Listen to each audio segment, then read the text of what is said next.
Joe Paprocki from Loyola Press for Pop-Up Catechesis. I've got a craving for something, but I'm not sure what. You know, we all have cravings for certain foods or snacks, but it's important to recognize that hunger and cravings are not the same thing. Hunger is driven by the body, while cravings are driven by the mind. Hunger seeks to satisfy a physical need, while a craving seeks to satisfy an emotional one.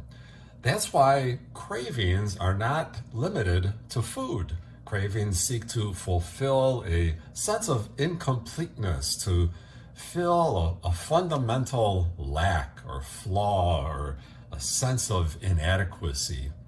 And our culture is all too happy to suggest ways of fulfilling these cravings, telling us that we need money, power, possessions, popularity, pleasure, and so on.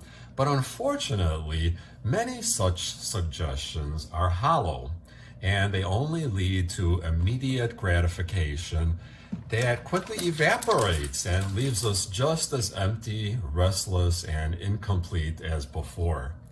Our faith, on the other hand, teaches us that God alone can satisfy the hungry heart, and thankfully, God's only Son, Jesus Christ, has given us the gift of the Eucharist, the bread of life, the gift of finest wheat to satisfy our hungry hearts.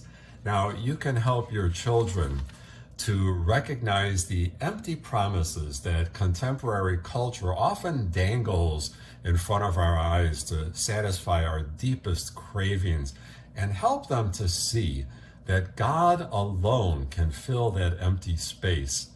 The Eucharist is the greatest gift because it is God Himself filling the empty space within our hearts and making our lives complete.